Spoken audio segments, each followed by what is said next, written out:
everyone for coming to SACRE this evening. And Derek, can we note apologies received, please? Yeah, Harry's actually got the apologies. Okay, Harry, if you couldn't note the apologies, that would be great. Okay, thank you. Thanks, Councillor Barnard. I've got apologies from Lizzie Gibson and Father David Clues. Okay, and I think Dilip said that he was going to be late. He's actually tendered his apologies for late arrival if he can make it. Sure, that is noted. If I look down to the minutes of the last meeting, I guess, and all we just need to effectively do is just note those. And I think we cover an advisory way matters from that. Are we happy with that? Yeah. Yes. Good. Can I just say that my name did not appear on the minutes as present, either on the minutes or on the agenda today. Okay. Can we just update that and note Kathy's attendance at the last meeting and also for today as well? Will do. That'll be amended. Thank you very much. So if I look down through that, Anne, are there any other matters not covered elsewhere on the meeting you want to raise with us? I don't think so. Just to say that Carol Dunk keeps appearing and then disappearing. Yes. I'm guessing she's having technical issues. Yeah, the internet's been a bit flaky. I had a meeting this morning when that was the case today. Okay. So if I look back to item 4, we have informal views from faith communities and schools at this point. I think that very much came from the last meeting. And how do we want to do this then? So what we did last time was we asked first of all the teachers about the current situation, and then we asked the faith representatives about their involvement in schools. And I know that at this point Madeleine would particularly like to speak about the RHE conference. Okay. So those are the items covered under that. So Madeleine, do you want to go first on that, and we'll take it from there then? Thank you. Certainly I will. The people know that the relationship, sex and health education guidelines came into force as a requirement in September 2020. Yeah.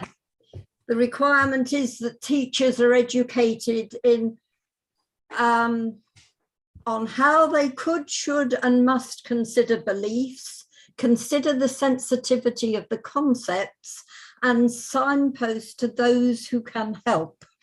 Whereupon I think the teachers said to the local authority, help, how do we cover all that? And as a result of that, the local authority have set up the RSHE Practical Festival, which is taking place at the Copped Beach next week on the 13th of July. They're designed for primary teachers to cover the relationships and health aspects. The school standard and communications officer, Paula Shaw, specifically worked with Kelly Puttock of the Forest Learning Alliance, which is a continued professional development provider and RE hub. And what they did was they sent out a request to various faith leaders, quite an assortment in fact, and asked them if they could help to give some support, knowledge, background and everything else to the teachers in 3 workshops actually at this conference next week. Interesting selection of people that they chose to ask to provide the workshops. I would think they were people that have worked with the council already on faith issues, but not all were even people I knew. And from that, from the responses they had to that, they found people who could help the teachers, or in fact enable them to better support, educate and engage the families who have different faiths and beliefs in the subject matter. And as you know, most of our other faith leaders, in fact, are highly skilled professionals. They have all sorts of roles, and it formulated to the select group of Carol Dunn, who's leading it, Ron Bailey, who's here, and Adrian Laws, who's the chaplain to Ranelagh and Sandhurst schools. And they have put together what sounds to be a very exciting workshop to cover the whole interfaith aspect. And Carol, I was hoping, was going to tell you what that contains. Carol not yet being here, I think the lot falls to Ron. I think Carol has joined us actually. Right Now. on cue. Hello, Carol. Good that you could join us. Hi. Yeah. Yeah. Do you want me to tell you what we've come up with? So basically, being mindful of the fact that we were speaking on behalf of not just a Christian faith, but also people of faith and across the SACRE board. So we decided to focus on love and respect for oneself and also for each other, and to get that message across. So we've got sort of an introductory part to our session, which myself and Ron and Adrian will each be taking a part of. Then we're going to have practical sessions that hopefully will raise a bit of a laugh, but also get the message across as well. So one of them is something that I think was devised for to work together as a community and as a as a group, so it's all about community and growing community, and that was something that Ron Bailey's brother had come up with, and something that Adrian had seen in place and didn't know that it was Adrian's brother. Sorry, that it was Ron's brother. Anyway, that's by the by. So there's like an interactive thing there where it relies upon the group working together to get a good result. Also, we've got, we're going to use grains of sand and taking sort of the idea of that we're all made in God's image, that you can have many different coloured grains of sand, but at the end of the day, it's sand. And likewise, we're also going to do that with apples as well. We're going to have a blindfold test with apples and have a red apple and a green apple. And people will be given a piece off of each plate.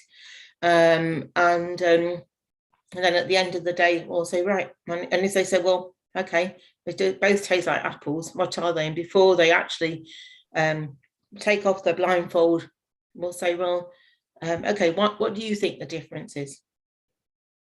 Because they all taste the same, they have a similar appearance, but one is red skinned, the other one is green skinned. And so again, it's all about sort of being inclusive and respecting one another and celebrating the differences that we all share as God's people. Then the idea is to give a couple of true stories, very brief, and then to have a Q&A session. And then Ron is then going to give a summary of all the sort of what SACRE does and offers to the schools, and the resources that we have as well, and all the different pools of knowledge and beliefs that we have, is something that we can readily offer the schools. So we have tried to respect sort of people's different theologies, but not getting bogged down by them. So we thought all of the major faiths teach love and respect, and that's the avenue to go down. And that's what, and we also thought it would help because a lot of our primary school children are under the cosh with mental health issues because of the growing influence of social media and all that's bad about it, as well as all that's good about it. You know, they regularly have self-doubts and undue pressures for their age, not to mention what's going on within their own households. So so that's what we sort of, that's why we wanted to sort of focus on that. But I must say that it may well be postponed from next week and may well be postponed until the autumn.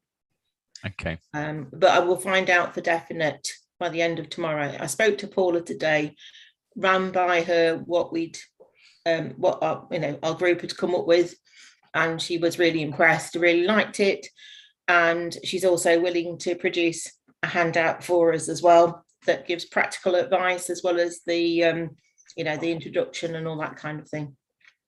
Oh, that's good. No, thank you very much, Carol. Any questions or comments for Carol? Okay, well, thanks very much for that. Any other teachers or anyone want to share with us any sort of informal feedback?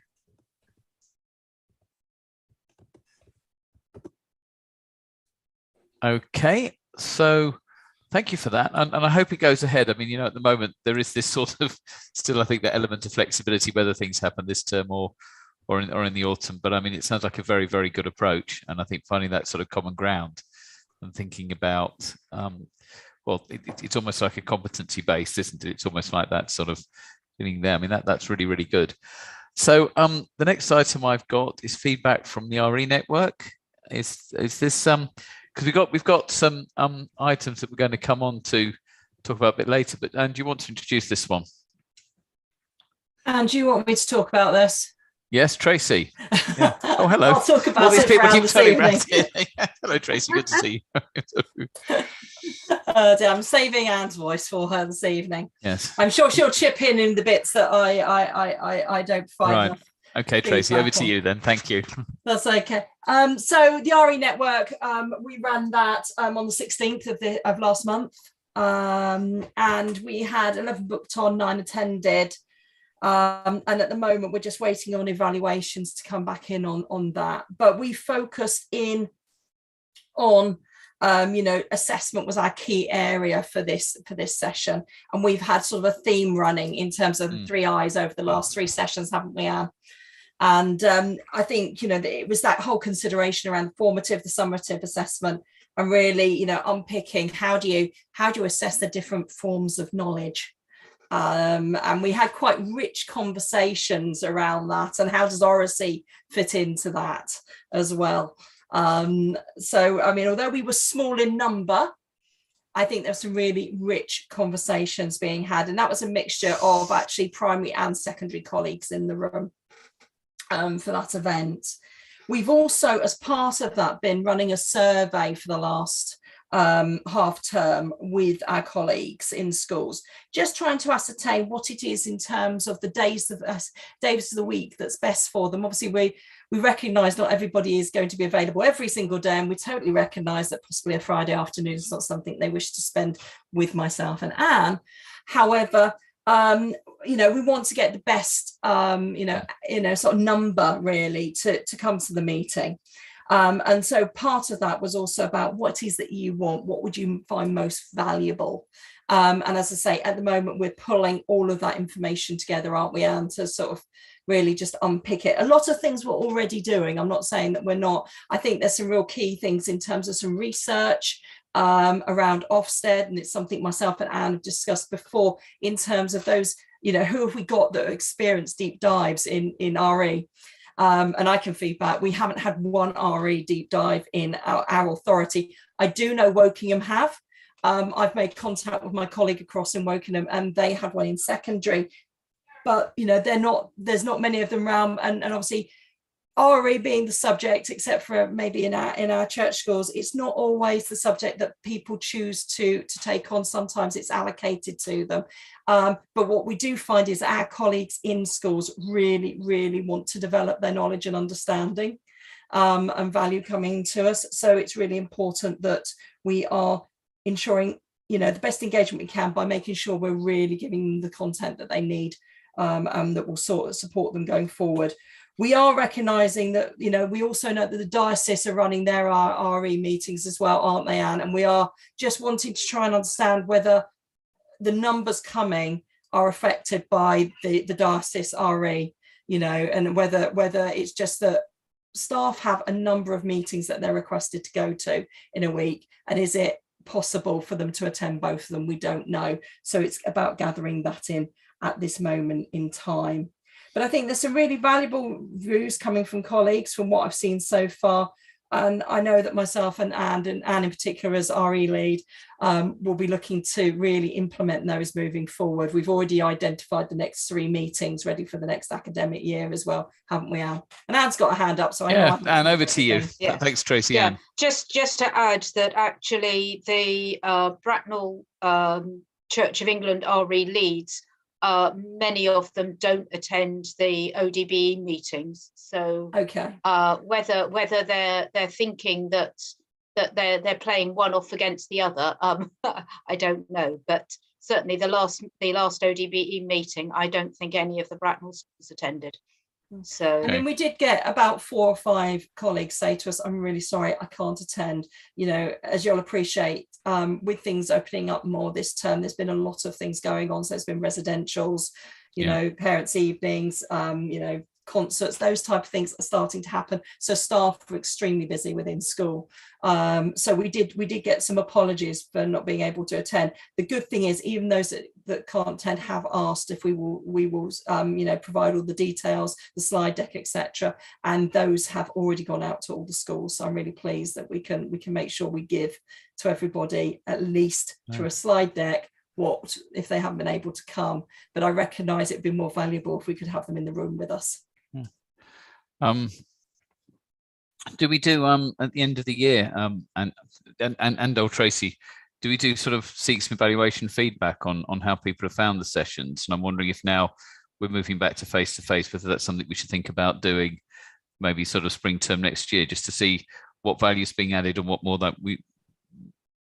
or less, you know what I mean, what sort of things we might want to cover. Is that something we thought about? That's all included in the survey. And the preference at the moment seems to be for a mix of online and face-to-face meetings going forward. Yeah.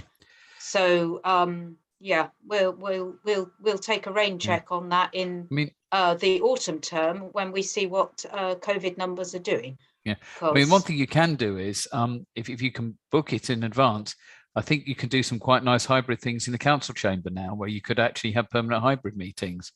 Those that want to be in there can be there, and those that want to stay online can stay online. And if people are talking, the camera whizzes around and homes in on you. So it might be you could move to a hybrid approach that would satisfy everyone, really. I think once we've had the, you know, we've actually shut the survey down completely, because we've been constantly chipping at our colleagues, you know, to complete it for us. Yes. What we'll be able to do is ascertain whether, you know, what is it that they want. And you know, actually to some extent it is about maybe us being, you know, sort of a little bit flexible in that some of it's going to be live, some of it's going to be, you know, virtual, some of it may be hybrid. But once, I know that myself and Anne said we will sit down and look at it, won't we, Anne, once we've closed the survey. Yeah, probably at the start of the school holidays, before, depending on when Tracy's having time off and when I'm having time off. Yes, and the summer's rearing up good and fast at the moment, isn't it? Yes, fortunately. So, thank you for that. So now I've got update on the hub and films, and this is you, Anne, isn't it? I think. Yes, that's why I Thank you very much. Yeah, that's why I asked Tracy to take the lead on the last one, because as you can hear, I am somewhat. You're doing vocal. well. Yeah, I'm still standing. Naturally, I'm not. I'm sitting. The good news is that all the films that have so far been completed by the hub are now on the SACRE website. I got an email today that the Orthodox synagogue, the Catholic Church, the Sunni mosque have today gone live at all 3 key stages along with the notes. So that literally was earlier today. So do go and have a look. I have been sent last week the rushes for the humanist film that was shot at the beginning of June. But as I was away doing a SIAMS inspection and concentrating on writing the report for that, I have not yet had a look at those rushes. So that film will not be ready now until the autumn. We have not managed to make any progress with getting an Orthodox Christian perspective. The Romanian Orthodox have not responded to Mark Lanesmith, but I'm trying to remember, somebody is going to give me a contact because their next door neighbour attends that church, and so we'll come in at a different angle and see if we can pursue that one, because I think it's the that would be the one that would make that would kind of complete the Christian set for now, and there are plans again to pursue a film with some Buddhist representatives, but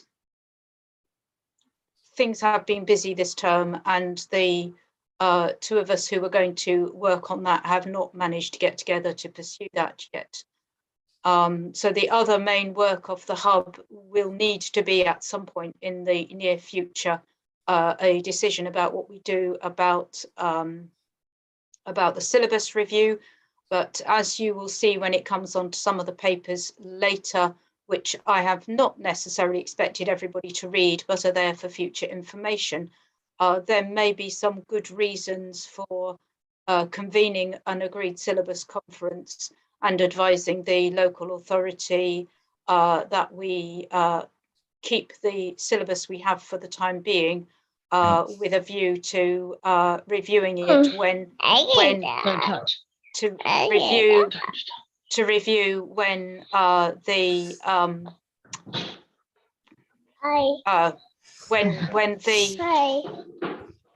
Robin, can you mute, please? Yes, it's not me, Anne, honestly. No, I know it's not.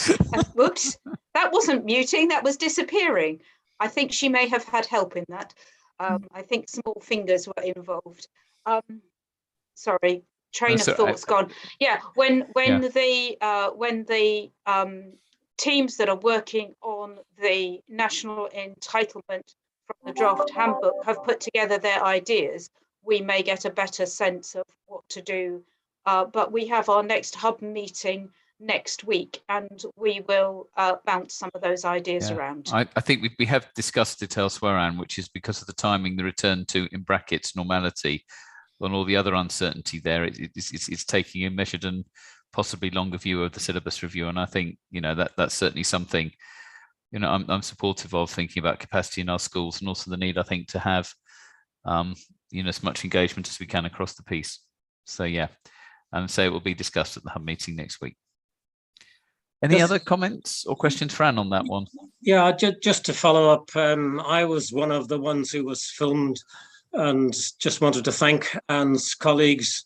It was a slight issue for us because it was meant to be building centered, and humanists don't have buildings. So my colleague chose a library as sort of representing knowledge. There you go. And so we had to go. I was very conscious that there were 3 elderly, not quite all bearded men. So we did go out of the county to borrow a SACRE member from Surrey. so that we would have at least one feminine representative on the film.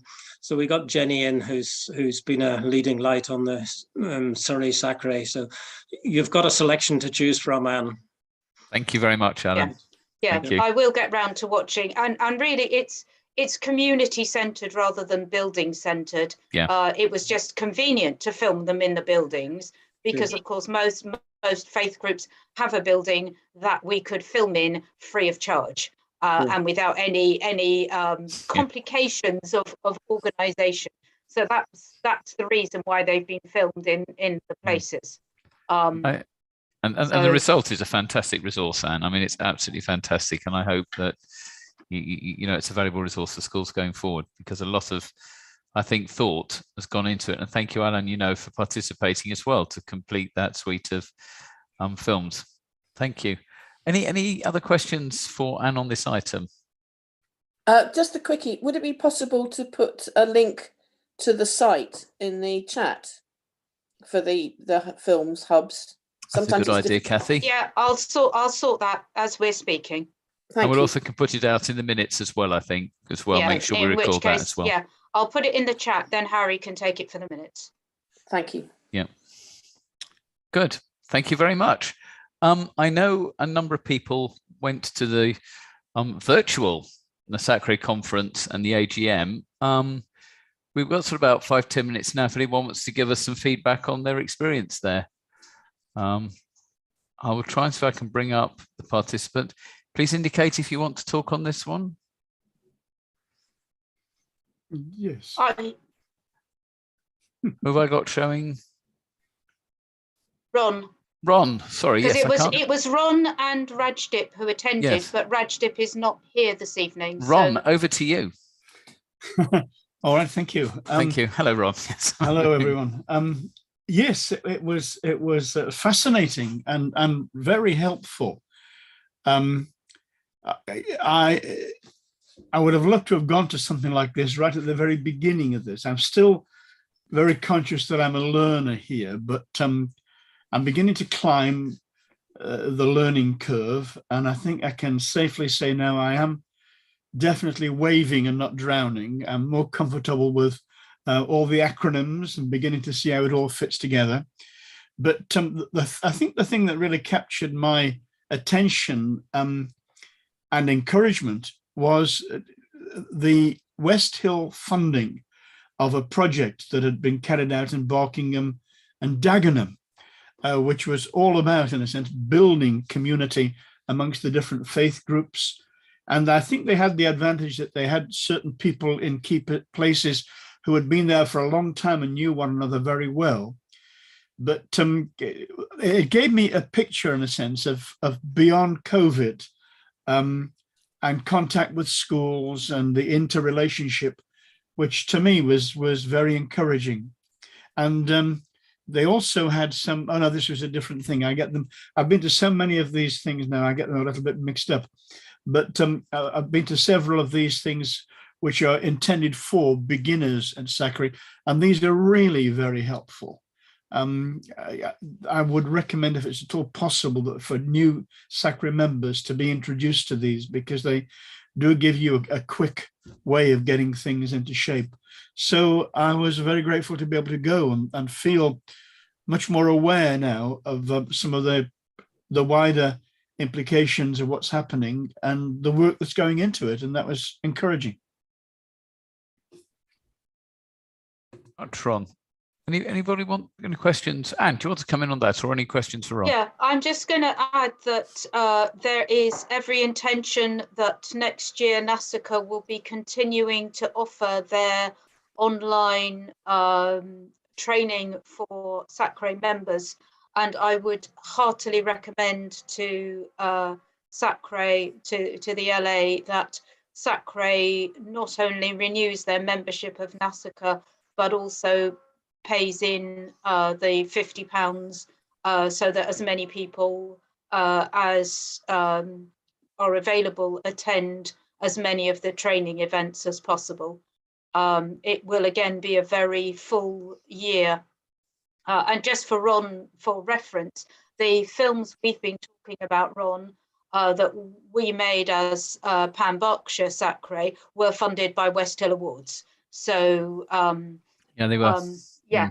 And there on the SACRE website, there should be information accessible, and we have a log on for that, which I'm sure Lizzie has shared, and probably Harry therefore has access to as well, so that people can have a look at many of the presentations and much of the information that was shared at the conference.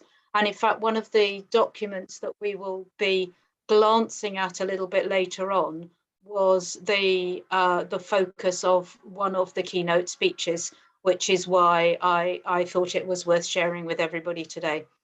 Yeah, I think we've got the self-assessment under item 8, I think, haven't we, as well? Yeah. Yes, we've got that as well. Well, yeah, which I think helps pull that to there.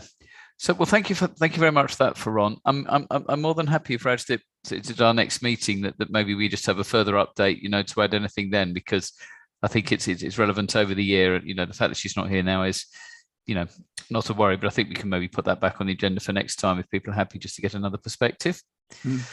Thank you very much. So that takes us on to the next item, which is, I think, circulated with the agenda, was the self-assessment framework on the management of SACRE and partnerships. I was, in terms of this item, Anne, is this something that it's for members to sort of take a look at? I mean, how do you want to sort of work on this one?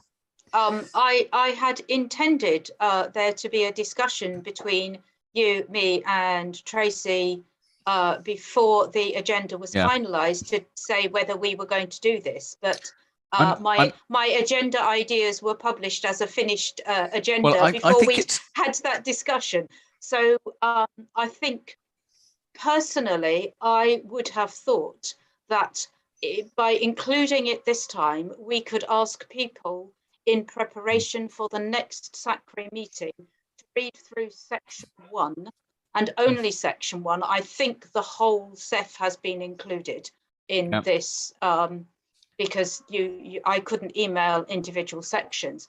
But I think if people were to have a look through section 1 and to consider where Bracknell SACRE sits at the moment in terms of a self-evaluation, I think this would be useful to come back to for our autumn meeting. And that was my understanding why it was put on the agenda, to basically put in place something that we could then have a facilitated discussion and make it possibly one of the main items at the meeting in the autumn, because I think that's quite important. And also, I think in that context, it's probably then worth thinking about the item we're about to come on to with you, Madeleine, which is about the forward plan, how we think the two fit together. And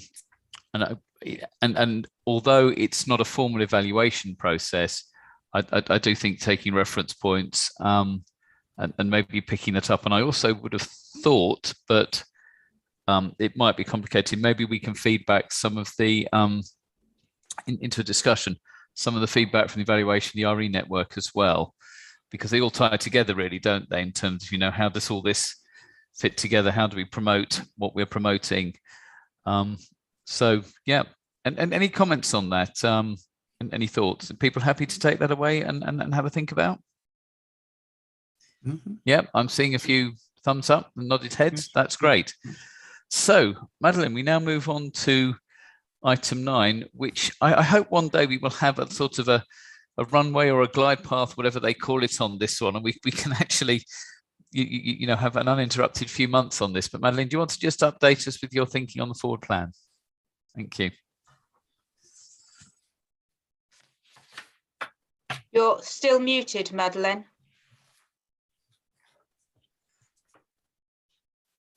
I might be able to unmute you here. I've done it. There we are. You're with us, Madeleine. Wonderful. Sorry about that. Yes, we said we would defer it until September and have a look at it then. And we are looking very much at sort of the more technical aspects of getting feedback and in fact of the technical aspects of doing things and going into schools. So we will need some feedback from the questionnaires on what people need, so that that can come into forming part of the plan as to how we go forward in producing further resources, because in fact we've done a lot with the films and so on. We've got an awful lot of background there that is very good support for the teaching, and the feedback will tell us what else people want, and then we can plan how we do it, whether we want it to be a more technological aspect going through, or whether it is practical to introduce people to schools. It would be rather good if we could get somebody from one of the faith groups to actually adopt a school and be a part of it, perhaps even become a governor in due course, but in fact able to go in and share in collective worship in particular, and perhaps in lessons and producing lesson material. Thank you for that. And I think that, the Madeline, ties in with ultimately decisions on the timing of the curriculum review and quite a lot of the other information that we've actually starting to tease out and pull out in this as well. So I think there are strong links to that. But do you feel with the information on the agenda tonight, the feedback on the on the RE network, and that we're going to be in a good position to really sort of start off again in the autumn term?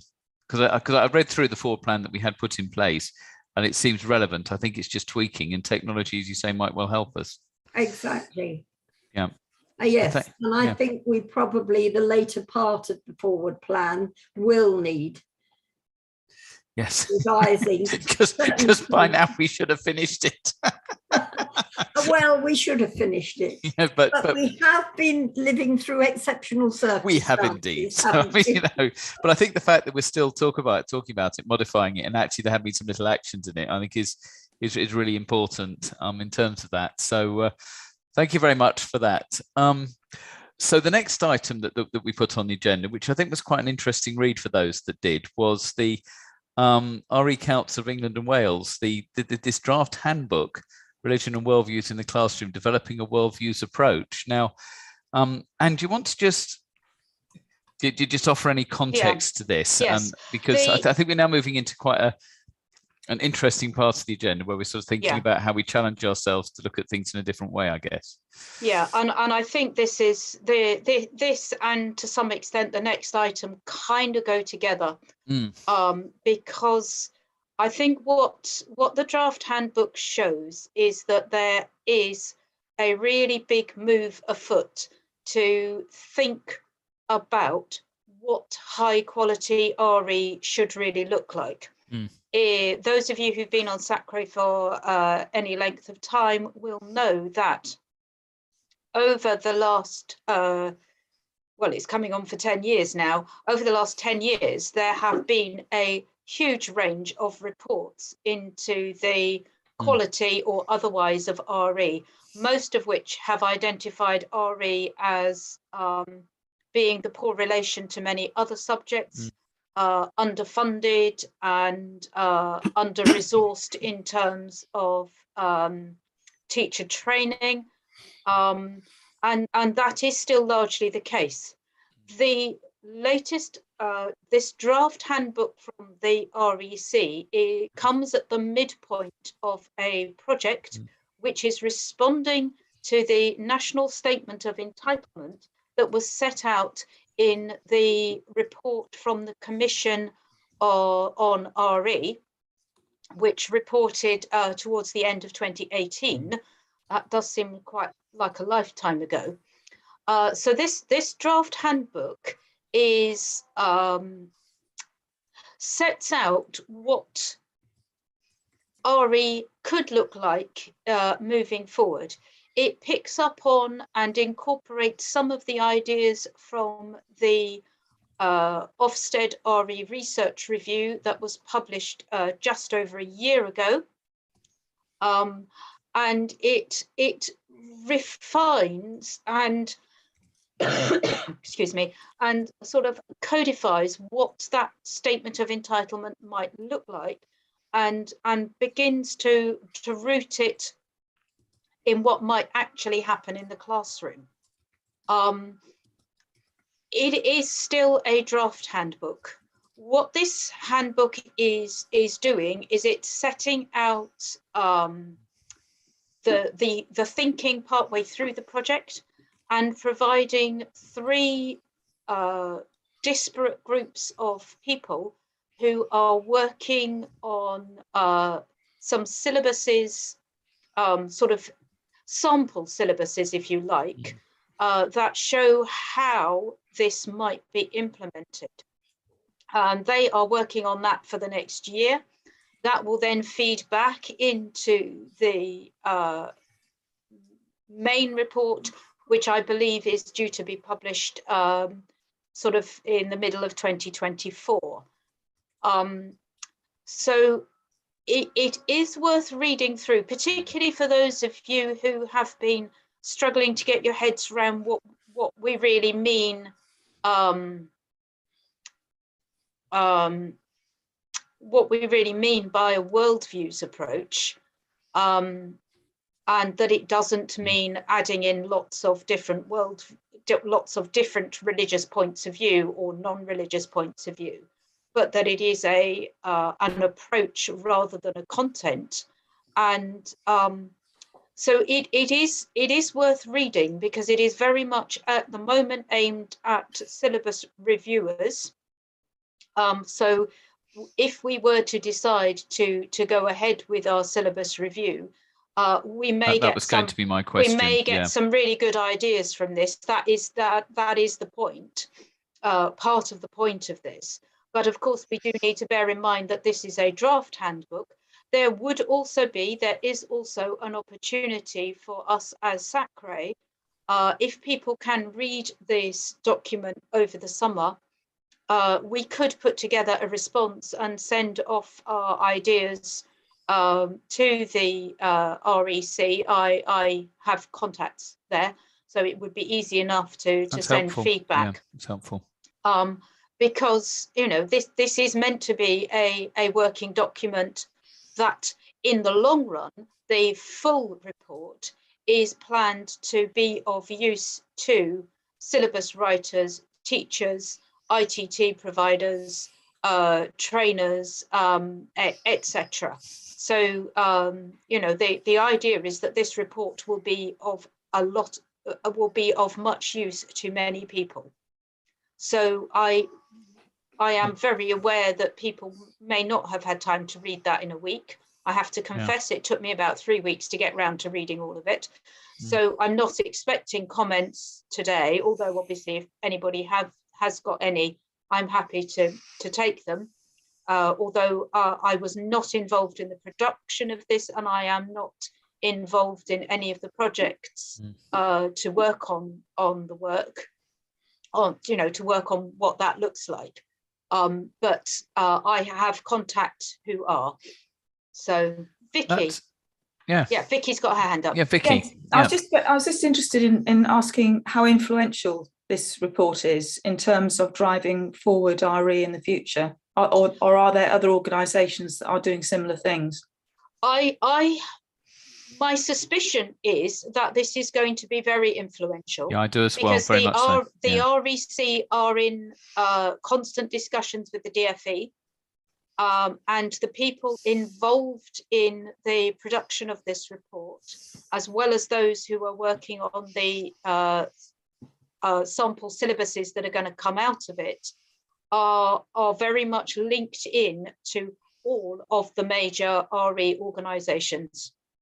And of course, the REC is itself, the Religious Education Council, is itself already an umbrella organisation containing representatives of groups from a very, very wide range of religious and non-religious organisations, including Humanists UK, the Secular Society, and many of the lesser well-known religious organisations. I think you're absolutely right, Anne. And the take home when I read through it was the focus is on that very broad-based, religious education, including worldviews and things like that. So talking about a very, very broad-based approach to the curriculum going forward.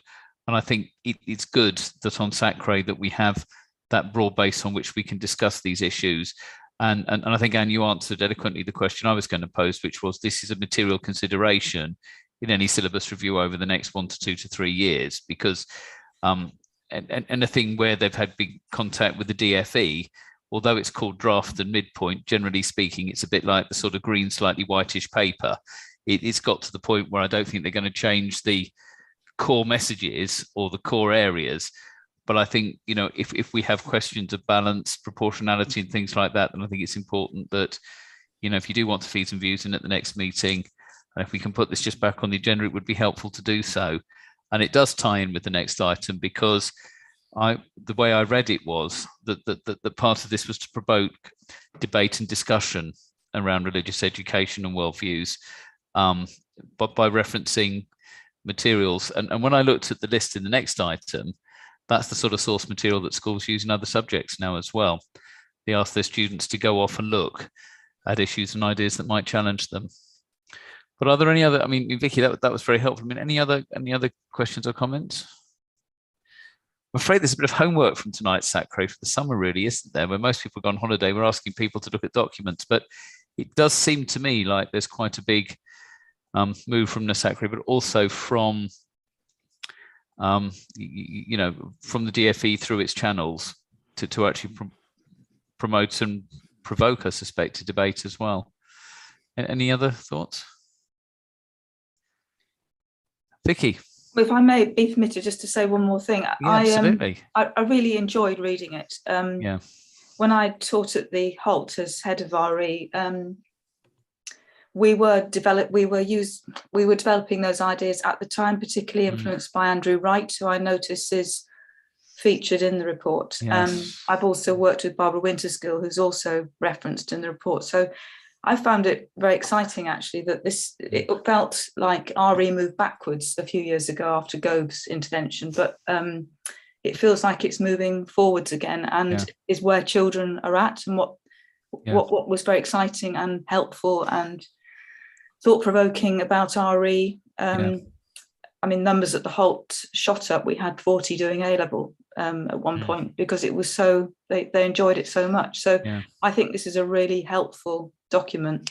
Thank you. I think it will challenge some members of SACRE and others as well, but I think it's refreshing, and it does really reflect, I think, as you say, where young people are, and because they can make choices and they can effectively vote with their lesson timetable. I think anything that makes it makes RE more accessible and approachable is good. And we do know there's a huge amount of evidence that having young people that have had a well-balanced RE curriculum actually is good for community cohesion. I think, that's one of the big things, isn't it? Getting this right, informing, educating and involving from a young age with, some really good lesson material with some strong teaching can really contribute to community cohesion. And I think that's a really, really important thing. But thank you for that, Vicky. It's good to hear the experience of the Holt on that. So, and we'll see if Mr. Griffith, Tim, can do the same at Ranelagh then. So good. We wrote a bespoke curriculum. It was it wasn't one that was shared widely. Yeah, and Anne, is this something we can tap into in our own potential rewrite over the next year, 18 months? I should think so. Really can good. I just respond to Abby's comment in the certainly, chat? All the documents that have been circulated, they're all in the agenda, Abby. I'm not sure. You can. I could send you web links to them, but as they're in the agenda already, the whole documents are 90 pages of them. Or I can email you the documents again. If you go on if ever you go onto the Bracknell Forest website, if you download the full agenda, not the head sheet. Yeah, I can see them in the agenda as a report. I can see them on there. I just wondered if it came as a separate web link. No, they were all embedded. Okay, just in that bit. Okay. No. Okay. Thank you. I could send you the documents as standalone documents if you would find that easier, Abby. Yeah, I'll I'll do that. Although Harry and Derek will have them because obviously they embedded them into the agenda. Maybe then, Harry, could I ask that those two big documents, the draft handbook and the SEF, are circulated as separate documents alongside the minutes? Is that possible? That would be helpful. That'd be really good. Thank you very much. Yeah, I'll look into doing that. Yeah. Thank you, Harry. That would be really helpful. So we then put for the next item. I think thinking about the year ahead. Now we've got a very, very full meeting the next time back because we've asked for so much feedback on things. But I think I quite like this idea, Anne, which is that we publish a series of links about RE in the news on the basis that it might provoke some thought, comment and discussion. But if you look at the broad-based background to that, because the one thing I think we are going to be as we go through the curriculum review and as we support our schools is we're going to need to be up on the range of views. And it was really quite interesting. But I met with a group of students the other week that were looking at a different subject, and they used this sort of resourcing and sourcing of information to inform the teaching and the coursework and the other things that they do. So we just thought it was an interesting selection there. And I think that's the point there, Anne, isn't it? If there's anything from that the people feel, particularly as we get to the second two meetings next year, might provoke a discussion on that. But, you know, I thought it was quite interesting just to put those out there and just interested on people's views, if they found any of them interesting or if they came from sources they wouldn't normally look. I couldn't, of course, possibly comment on Conservative Home there, but but there are some others which are in front or behind paywalls. But you know, just some thoughts on that. It just shows how much has actually been written recently. So I think that's the main thing. It does show very much that RE has quite a high profile in certain aspects of the media.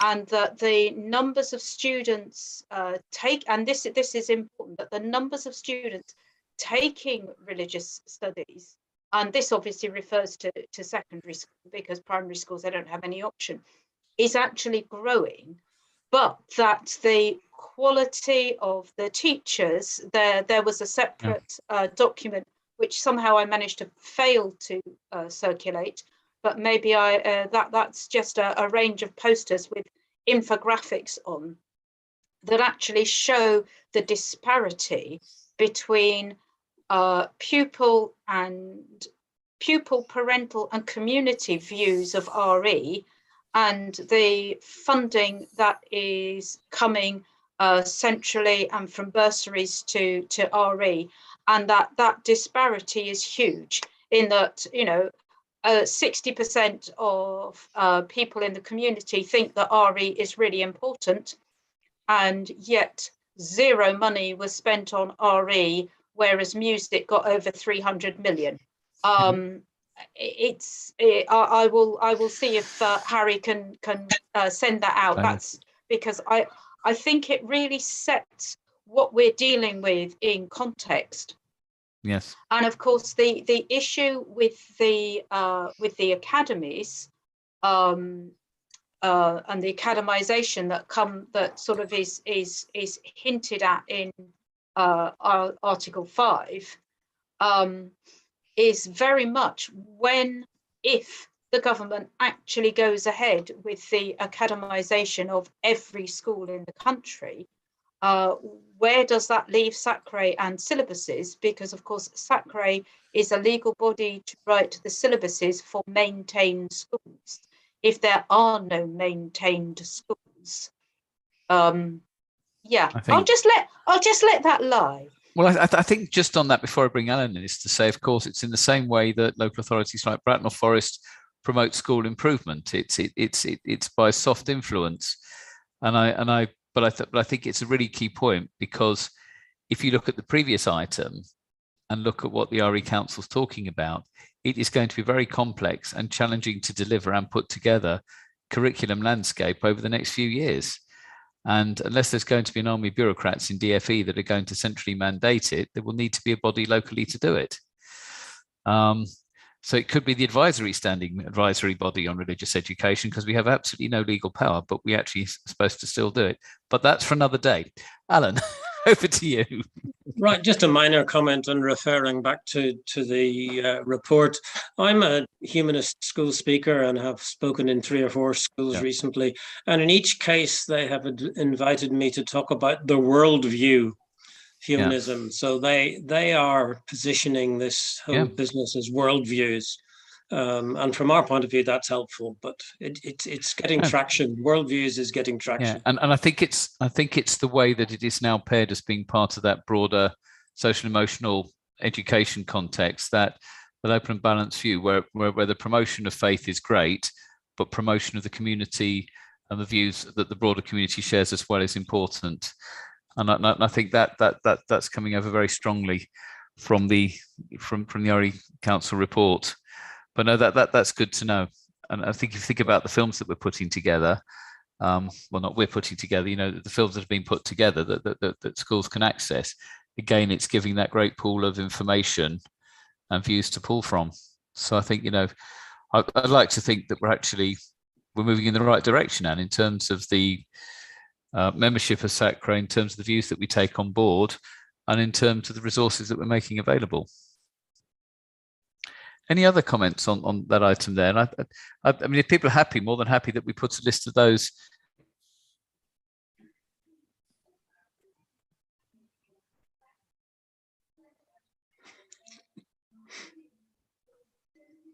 Gareth, we've lost you.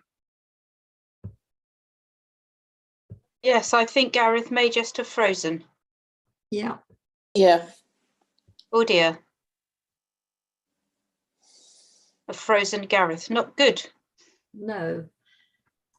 Now, I cannot anticipate what he was going to say, I'm afraid. I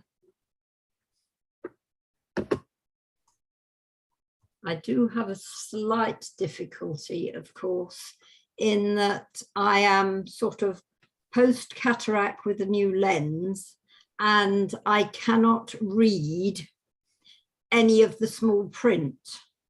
I've got the main agenda things up here enlarged, but... Well, we were down to any other business, so we could progress with any other business if you wish to. Well, Gareth obviously hasn't come back very easily, has he? Yes, he's back. He's just joining now. Yes, sorry, my laptop just completely died. Sorry about that. And have I missed anything? Because I've got Kathy in front of it. No, we were just debating the fact that I couldn't speak. What was in your mind? This seamless chairing, Madeline, it's great fun, isn't it? I mean, seriously, I mean, the question I've got is, were people happy that we post those links? Just so people can have a look through it. And if when you receive the agenda, there's anything that you feel that you want to tease out, feel free under that sort of AOB type item to say at the start, I saw in one of those links, and you see how that feeds in. Because I think what we've been all made aware of in this meeting really is just how complex and how much is actually going on at the moment. And I think, as we go on to look at the syllabus review, I think it's absolutely vital that Broughton Forest SACRE has their input there. And I think as well, probably in terms of the RE network as well, that's going to probably quite influence there as well. Kathy, was that your hand up as well there? So yes, I just wondered, because worldviews covers such a lot. Is there anyone who can give me a definition, or I'll go and read the document, I think, before. Yeah. I think that's the best, because in the front of the document, the REC handbook, there is a definition, a working definition of how worldviews is being understood. But basically, it's an approach. It's an approach to taking account of the fact that everybody comes at everything with a worldview, and that the worldview we carry informs what we learn, but equally what we learn informs our worldview. So there, if you like, there is a constant, I'll try that again, a constant exchange and development in worldviews, and that therefore any one individual's worldview is complex and is built up of a variety of experiences. It's their learned experience, isn't it? Yeah, that they've been through. And that sits alongside the formalized worldviews of religious organizations and some non-religious organizations, as well as political and other worldviews, but that obviously within a subject called religion and worldviews, the focus would be very much on religious and don't take this the wrong way, Alan, but religious or quasi-religious organizations that have a sort of a structure and a belief system that one can explore. I think that's in that sense, humanism is a kind of quasi-religious organization in that it has people who head it up. It has an organization. It has a defined worldview, although within it, as in any worldview, individuals have their own ever-evolving worldviews. Yeah, well, but the same is true of the Church of England or the Catholic Church or the Baha'is, or you know, there's differing levels of I found cohesion. I think Vicky summarised it nicely in the chat. Thank you, Vicky. It describes the way in which a person encounters, interprets, and understands and engages with the world. Yeah. And one of the phrases often used is that people inhabit a worldview rather than have a worldview. I think this is really helpful in understanding how RE teaching and worldview teaching will go forward in schools and how this curriculum will go forward, because it really speaks to the way that youngsters are taught and youngsters learn these days. Anchor, you've got your hand showing. Over to you. Thank you, Chair. No, I just wanted to share some observation and thoughts on this discussion around worldview, because I think we have to be slightly careful. In the context of this discussion in SACRE, we talk about religious education, and apologies if what I'm going to say sort of comes across as insensitive, but if we say it describes the way in which a person encounters, interprets, or understands and engages with the world, with due respect, terrorists also have a worldview. So we cannot encompass all of that in the context of what we are discussing here. I think it has to be in some shape or form be related to religion, because that is what SACRE stands for and is focused on. So just wanted to make that observation. Yeah, and that's absolutely how it is viewed. Yes. In terms of sort of syllabus design and content, but of course also acknowledging that many, not all, but many terrorists actually inhabit a religious worldview. It may be a religious worldview that most of us would disagree with more vehemently than we might disagree with other worldviews, but it is still a worldview. And one of the aims of religious education is very much to encourage pupils, but teachers as well, to, if you like, evaluate their own worldview, to take an analytical approach to what do I believe and why do I believe it? Where did those beliefs come from? How, what is their authority? How authentic are they? and then to apply that same respectful analysis to the worldviews of others. And in a sense, that's kind of what Carol and Madeleine were talking about in this RSHE Enrichment Day festival, because actually what they will be doing there is sort of exploring the worldview that sits behind the idea that we show respect and love to other people. You know, that in itself, you could argue, is a worldview, that we show one another respect and love. It's one that most of us here would agree with. But we already know from the world of Twitter that there are other people who inhabit a different worldview when it comes to respect and love. And I think the thing is that it's really good to have this conversation kind of sort of at the end of one school year before we start the next, because this is really what SACRE is going to have to do over the next year, 18 months, as we sort of move forward. We're thinking about the next stage of the curriculum, is on the one hand really engaging and working with our teachers to make sure that we understand how all subjects are now actually taught in the classroom, and therefore how what we do is relevant in there. Secondly, to make sure the resources are in place. And I think, if you look at the films that we've got and the other resources, we have ways, I think, of very effectively communicating across all the curriculum ideas and issues that we have. I think in a very first-hand way, the passion, the commitment of, individuals and faiths and humanism and all those alongside. But then I think the other thing is how we then feed that together into a relevant curriculum as we review that.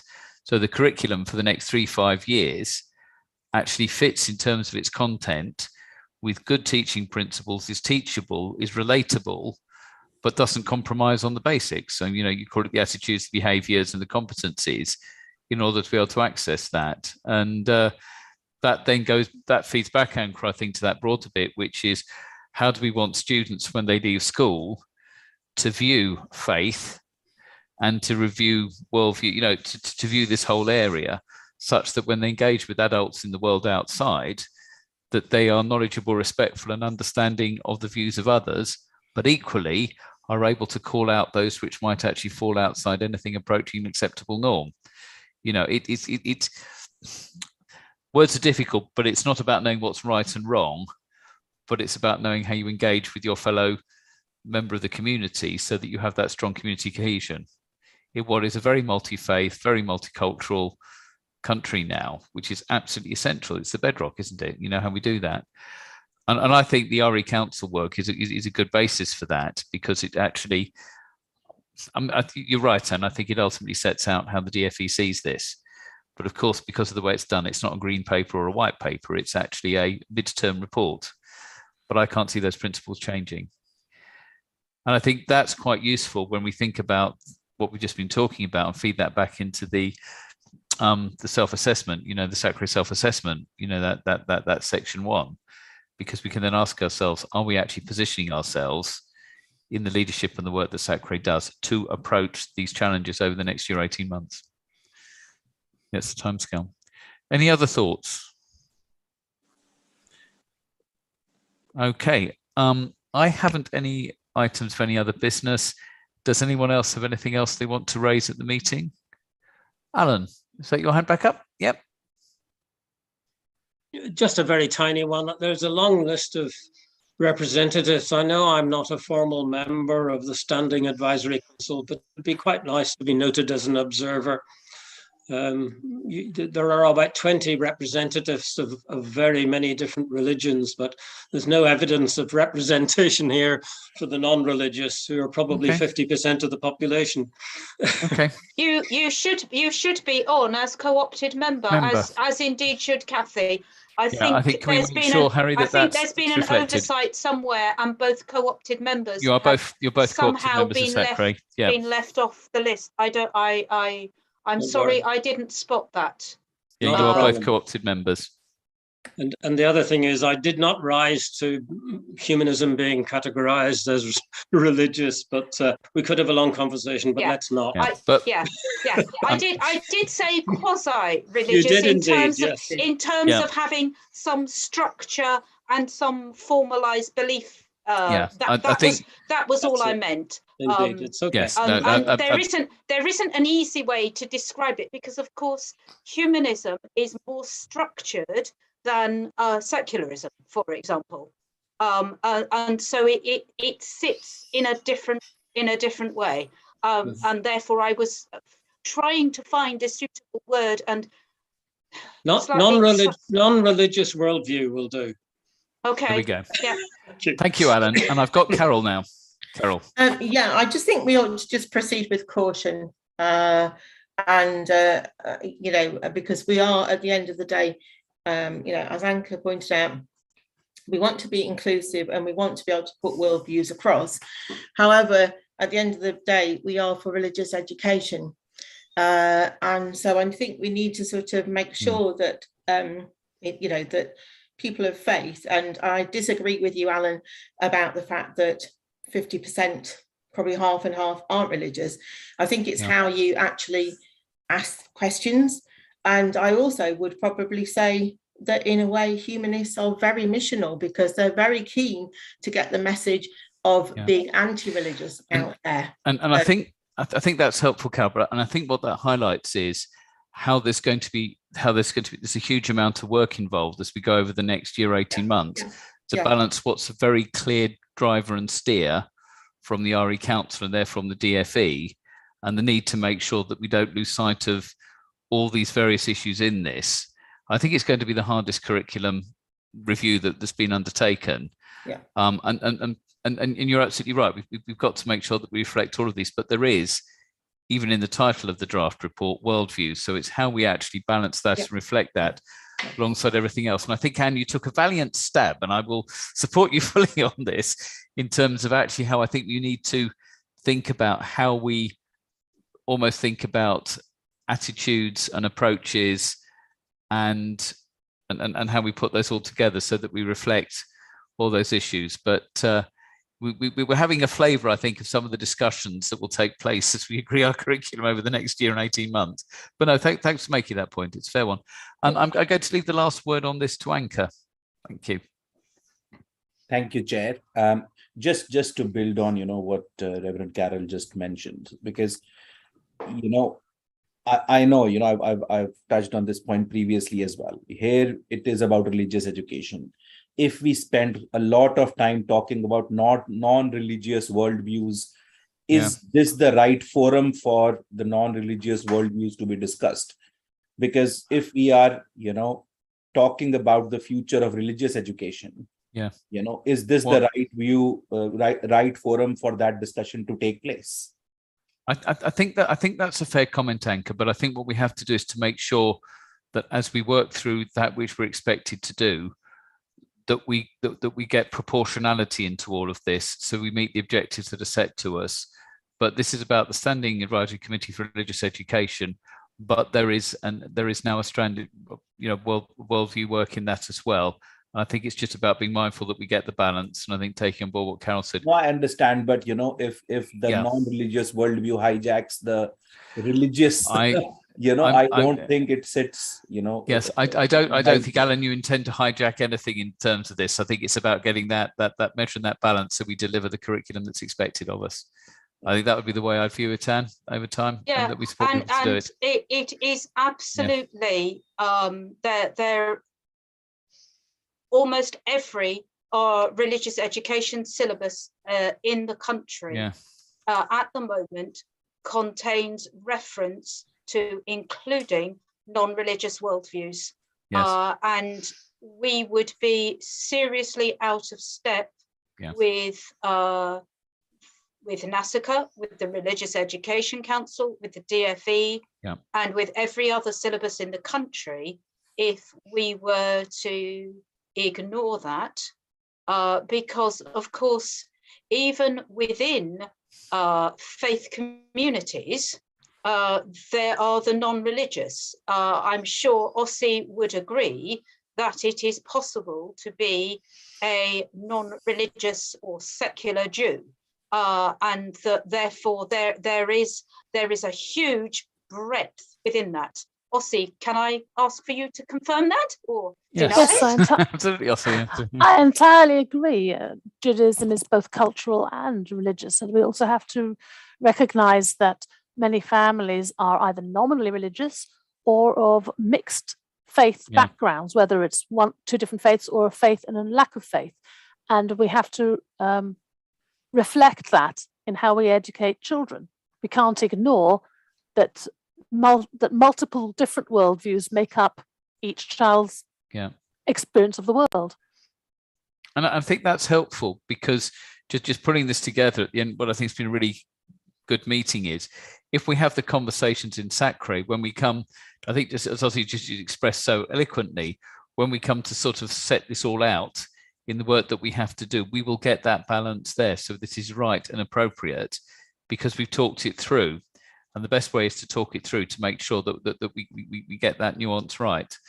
And but I think, Anne, this feels very different to the last time we looked at the curriculum. There is a lot more interest. There's a lot more central guidance, interference, involvement, delete as applicable. And I think it's how as SACRE we just talk it through to make sure that we get that right.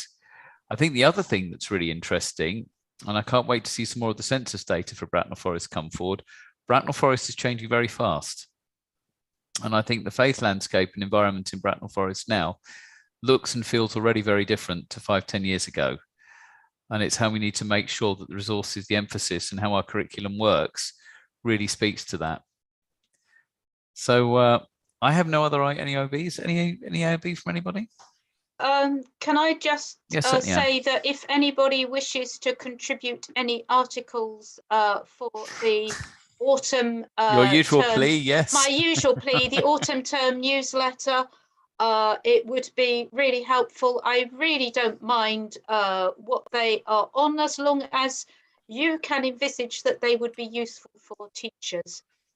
So whether it's on a festival, but particularly where there is a local link. So for example, if the RSHE festival goes ahead, that would be brilliant, wouldn't it? Then it would be really useful to have a report on that, you know, that maybe allows any schools who were not able to attend for whatever reason to at least get a flavour. Obviously, if it doesn't happen next week, then the report will have to wait until it does. But that would be really helpful. I know in the past, Abby has been very assiduous in providing me with articles from the Kerith Centre, but it would be good to have something from some other communities as well. That'd be good. So, do you have when it's got to be in by? Oh, end of the summer holidays. I will be writing the newsletters, probably the sort of first, second, third, whatever the first few days are in September that are working days. That's great. Because I haven't got my diary in my head, I'm afraid. No. I'm a bit fuzzy this evening. Yeah. Thank you very much for that, Anne. I'm also going to work on the annual report during the summer. So there will be a draft of the annual report to come to SACRE, hopefully by the What would be really good is if anybody could email Anne, and I know it's been a tough couple of years, but just reflections on, you know, things that we've done, maybe discussions that we've had, things that might have touched people. Because I mean, tonight has been a really good discussion because it started to actually explore some of the things that we need to go to work through over the next year or so. And I think, you know, the very respectful way those conversations take place, and thanks to everyone that's contributed tonight, are really helpful, because it is a really tricky balancing act in all of this. And we absolutely recognise that. But and I hope that people feel they can speak up at these meetings. It's really, really important that we get that, because it will inform decisions in the future. But can I thank everyone for, not just for this meeting, also for the contributions over the last academic year. At Founders Day at Ranner on Saturday, it was a pleasure to meet at least 2 members, past and current of SACRE, which was great. But to thank you all for your involvement and attendance tonight. And you know, I know there's some difficult issues, but if you know, if when you see an agenda, there's anything on it that's of any concern, please feel free to message me, and then we can talk it through to make sure that views and concerns are actually accurately reflected in the meeting. And just to thank everyone, and hope you all have a great summer. And take care. All the best. Bye-bye then. Thank you. Thank